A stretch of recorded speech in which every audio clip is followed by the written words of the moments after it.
Are you an FC26 Career Mode player who wishes there was more depth and realism in the game? Does your save feel a little bit stale and needs more challenge? If you answered yes to these questions, you are in luck. Because today I'm going to be sharing with you my FC26 Career Mode Realism portal, which will help your career mode feel more realistic than ever before. The best parts are that this isn't even a mod, so it's got both PC and console players covered, and it is also free of charge. So in this video, I'm going to be going through some tips on how you can keep your FC26 save as realistic and challenging as possible, and also providing an app which will help with both that and keeping track of your progress year after year. I'll get into where you can download this app to use yourself later in the video, but first I'm going to take you through the app and show you what is available here. So when you open the app, it'll just give you a basic intro screen here, just an introduction to this app itself, with a link to this video as well, just in case you want to come back to this walkthrough. And all of the features that I've got in this portal are going to be running through this main squad page here, where you can keep track of all of your players, their growth, their contract situations, their stats for the season. You can keep track of whether you've signed them to a new contract that season, all the finances of the club, all the transfers in and out, and all of your fixtures and results if you want to even go that deep. I can say from myself personally that especially things around transfer realism and transfer values and stat tracking, this is something that I've used for a few years now, and it's worked really well for me. So I definitely would recommend continue watching this video, because I'm sure there will be something in this spreadsheet that will help you make things a little bit more challenging and fresh in your career mode saves. So one of my main issues with career mode is the transfer values. Young, high potential players are too cheap in the market, while older players hold a lot more value than what they do in real life, and it makes the save too easy, because naturally people are just going to overuse the high potential players that are also pretty easy to sign in career mode. But realistically, this ruins the challenge of career mode. But with these adjustments that I've made to the transfer values, it will mean that you're going to have more strategy in your save. So step by step here, you can actually create a realistic transfer value, one that's kind of similar to what you would see in transfer market. You're going to see players in their teenage years and early 20s cost more money than what they do in the game, while if you want to sign some of the older players who are 30 plus, they're going to be a lot cheaper to sign. So two of the big factors that aren't included in transfer values in FC26 are the age and also the league that the player is playing in as well. So I created a graph here where all you need to do is look at the league that the player is playing in. You see what ranking they are in the table, and you put it alongside their age. You're going to get a number here between 3.1 and 0.25 as the lowest. Over here on the right hand side, I've put some calculators in place already, so all of the complicated maths is going to be a lot easier for you. So all you need to do is put the FC26 transfer value in the calculator here, along with the number that you found from the league and the age of the player. It's going to give you a realistic value here. Now this is just a base market value, so there is more steps to do. The next part is that there might be some adjustments that you need to make to the transfer value. So if the player is transfer listed, or their contract is running out, or if they're a homegrown player, these factors could also adjust the transfer value. But if any of these factors apply, you should see these automatically change here in the spreadsheet. Depending on whether any of these factors apply, you're either going to take one of these numbers in white, or if none of these apply at all, you can just take the green value in the first calculator. Then we go on to step 3, where you now have to negotiate the deal in career mode. So your negotiation skills are still going to matter with this realistic transfer setup. If you over or underpay for a player, that is going to affect the transfer value in this realistic system here. So again, you're going to put in the transfer value of the player in FC26 and also what you paid for the player. Now, the next box you're going to see is just the multiplier if you've paid above the value for the player or if you underpaid for them. You're also going to put in the realistic value that you got from the first 2 steps on this page, and then in the green box is going to give you your realistic transfer fee. So this is what you're going to pay for the player, and you're going to record this in the squad page where you keep record of all your transfer deals. That is the transfer fee that we're going to be using in career mode going forward and keeping note of. So when you put these numbers in the spreadsheet, they are automatically going to count at the top here all of the money that you've spent during the season and also the money that you've made from player sales. So all of that is going to be calculated automatically here. There's enough space for about 20 signings and then maybe like 30 or 40 players leaving the club as well. So there is plenty of space for you to make plenty of signings in the window and for it to still calculate everything automatically in the club finances part of this spreadsheet. There is some other stuff here, but we will get onto that later in the video. But have you ever made a signing in career mode and wondered if it is realistic or not? Well, no, you don't need to, because I've got another page here that's going to help in regards to realistic transfers. Now, you don't need to use this for every transfer that you make. If you have a knowledge about the club that you're managing and the player that you're signing, you might already kind of have an idea whether a signing is realistic or not. So this page is only if you're kind of unsure and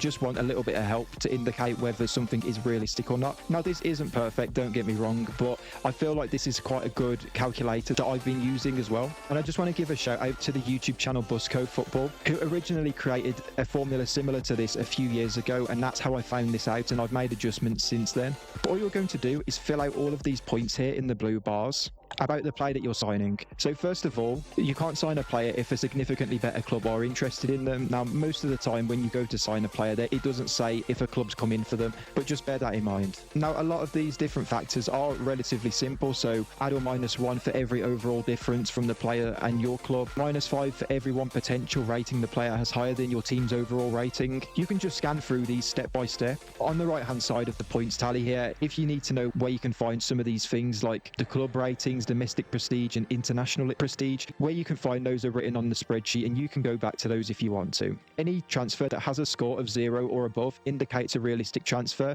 If you filled out the first section of boxes and maybe you've got like a -1, you can get this transfer back to a 0 by offering better contract terms. As you can see here, if you do want to completely bankroll a transfer window, it will give you a bit more space when it comes to making realistic transfers. If you need help getting the club rating, when you find those in FC26, it will just give you defense, midfield and attack ratings. If you fill them in the table here, it will give you an average rating as well, so you'll be able to find that out in the spreadsheet. But now I think it's about time that we look through more about the main hub that you'll be using to keep track of your career, and what basically ties in all of the tips and all of these calculators that you're going to be using together. And with this, I'm also going to go through some of the tips and rules that you can integrate into your career mode save, using this page as a place to keep track of everything. Think of this as your new squad hub. I have also written all of these rules in the spreadsheet, so if you do need to go back, you can have a look. Now, these are going to cover player wages, budgeting, selling players, loaning players in and out, the youth academy, and contract negotiations. So this is going to cover a lot. Before I get into that, I hope you're enjoying this video so far. I put a lot to these, so a like would be really appreciated, and subscribe if you haven't already, because most of my viewers aren't subscribed to the channel. And if you've made it this far, you must have an interest in FC26, and on this channel there is plenty of other videos around that and other football games, so yeah, you should definitely check those out while you're here. Okay, so let's start with player wages and the club budget. So basically everything that you get in FC26, I want you to disregard completely. Now, of course, you're still going to be using the game to some capacity, but basically everything that you want to track is going to be in this spreadsheet now. This is how you're going to make your save as realistic as possible. So the first step, when you go to this page, you're obviously going to fill in all of the players here. Now, there's basic information like their position, their age, their nationality, their overall at the start of the season, and then the second column is at the end of the season. So every year you can see how much a player has grown, but the next part you're going to see their contracts. Now, as you can see, I've used Man United as an example here just because they have a lot of overpaid players in real life, and I wanted to just show how that would look in the game. Obviously, in this scenario here, I've got Harry Maguire on £180,000 a week, Mason Mount on 200k, Casemiro on 300k, and this is all relatively close to real life. It's particularly much closer than what they are in FC26. This is to add an extra challenge around budgeting in a realistic manner.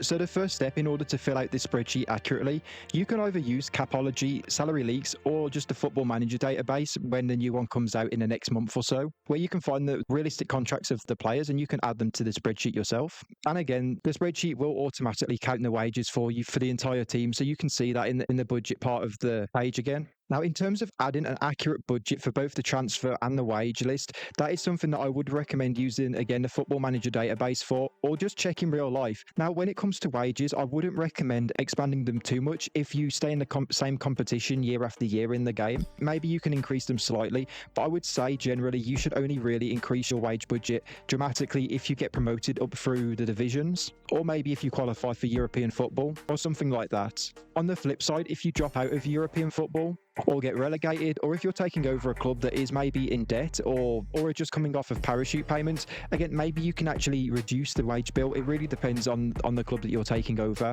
One thing I want to preface with this spreadsheet is you don't have to do everything, all of the tips in this. Now, again, something like this might be a little bit too much or too in-depth and you don't want to bother with it. That's completely fine. You can delete what you want from this spreadsheet. I just wanted to include everything that I think I could in this spreadsheet, so anyone who really wants to have a hardcore realistic save, then they can in this. As you can see, again, if you set your wage budget, it will automatically calculate how much you have got left. So for Man United, as you can see, I filled it out and they have a little bit of wage budget left for this season, which I guess kind of feels realistic. Into the following season, you can keep that the same. When you start a new season, you are going to be deleting players from your spreadsheet that have either been released or retired, or if they've left their loan deals, but you're also going to add in players that have maybe come back from loan deals or pre-contract signings. So again, from the start of the season, you can start to have a look at how much you can expand your wage bill. When it comes to the transfer budget, it is a little bit easier to research. Just look at real life and how much generally the club has spent over the last couple of transfer windows. Again, Football Manager will have a realistic budget set for at least this season, but in terms of the next summer and the one after that, I would judge it a lot off of what the club generally have been spending recently. And of course, the money that you make from player sales are also going to impact the budget of your club dramatically. Now, I would say for most clubs, you should reallocate 75% of your player sales back into your budget. Usually the club will take a little bit of money, and I feel like 75% is a realistic amount, but you can also lower this if you want. So again, in the spreadsheet here, everything that you can change has got a little green marker beside it.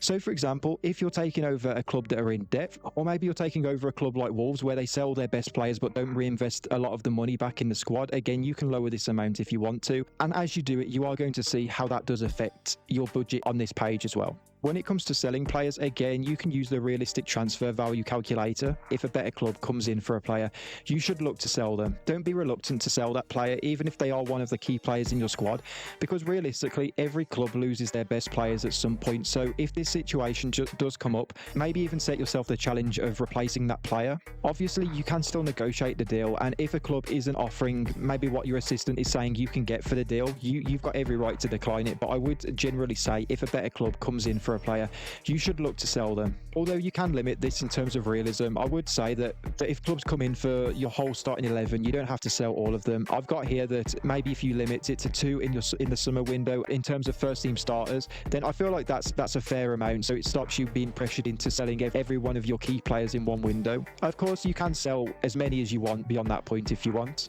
If you keep a player after rejecting a move to a bigger club, don't offer them a new contract unless you give them significantly better terms and also a release clause. And also only accept sales and loans for your players when they go into a club that they would realistically go to in real life. So again, that's something that you can judge in the game if you want to. Or again, if you don't want to go so much in depth, you can just sell them to whoever you want. When it comes to loan transfers, I've also added something in here for realism. I've added loan fees into the spreadsheet here, which are quite common in real life. Now, if a player is loan listed by a club, I don't think that you should have to pay a loan fee there. But if you do loan in a player that wasn't loan listed, which is possible in the game, I've also got a calculator here where whether you sign them for 6 months, a year or 2 years, it's going to charge you a little bit of money. So all you need to do is work out their realistic transfer value, and then you'll see how much each loan costs. But I will also say that if you've loaned a player in and they get recalled, you can allocate part of that loan fee back into your budget, seeing as you haven't loaned in the player for what you agreed with the club that they're at. And again, in the transfer history here, you're going to mark this on your transfer log, so you just have to mark it where the transfer fees are.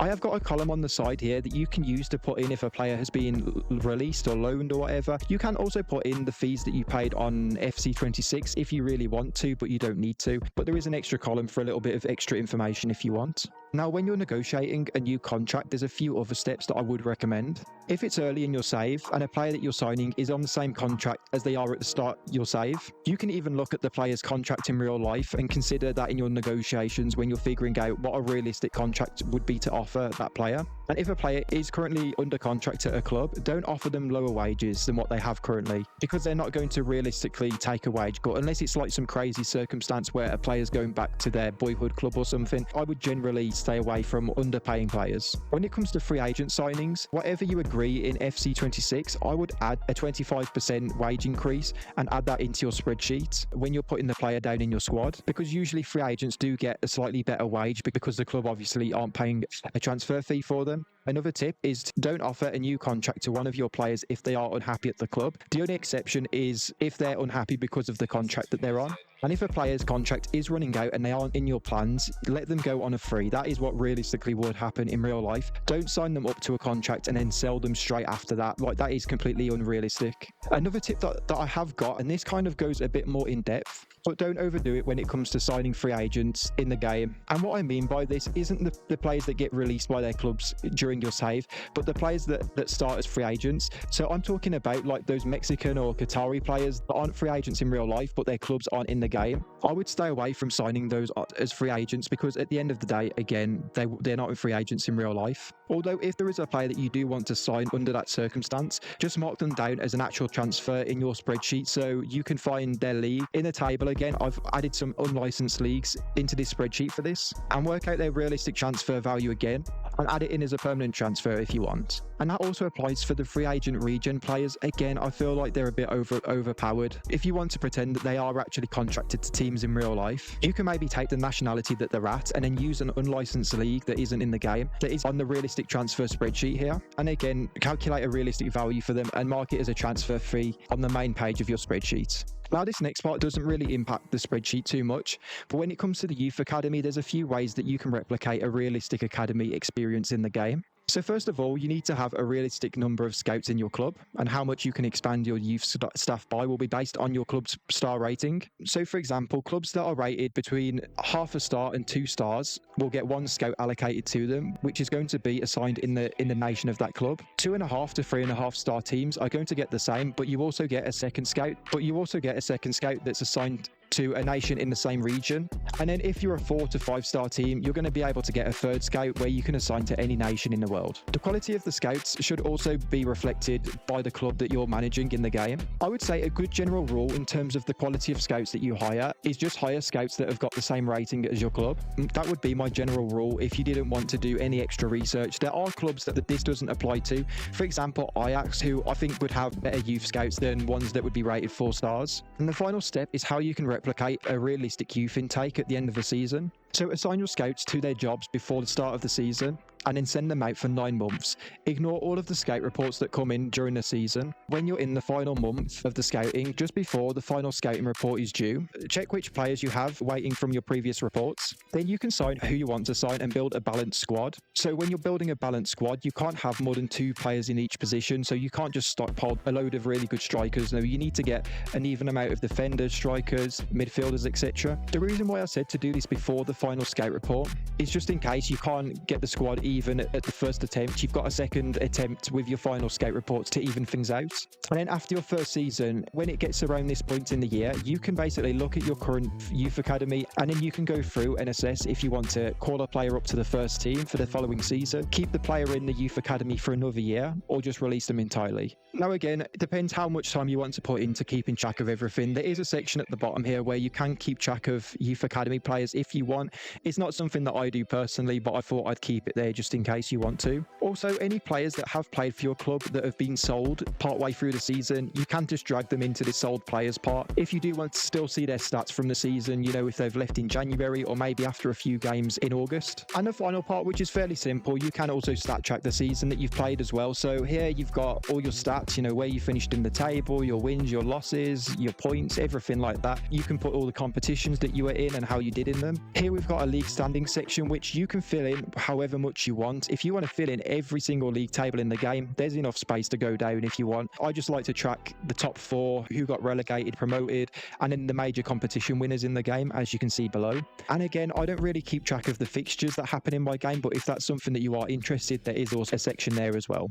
So again, with this spreadsheet, it is what you make of it. You can adjust things how you want. You don't have to keep track of everything that's in this. And if there are any rules that you want to change or anything that you want to add, of course you can do that, and also let me know in the comments if there is anything that you would change. So yeah, in terms of accessing this, I'm going to put a link in the description of this video to a tweet that I've put out announcing the release of the FC26 Realistic portal. And simply to get access to this, all you need to do is like the tweet, make sure you're followed to my X account, and then just drop a comment. And then what I'll do from there is I'll go through those comments and basically just DM everyone the link to the spreadsheet. But yeah, that's basically everything in this video. That's the Realistic portal that I've created for FC26. I hope you enjoy it. Let me know in the comments what you think about it, anything that you would change. If maybe you're returning to the video after downloading this and using it yourself, how are you getting along? Are you enjoying it? I hope that it does enhance your career mode experience as much as it has with mine over the last few years. If you enjoyed the video, like I say at the start, a like would be really appreciated just to help the channel grow. Subscribe if you haven't already, because I make regular content around FC26 and other football games, and there's a lot more to come. But yeah, thank you for watching the video, and I'll see you in the next one.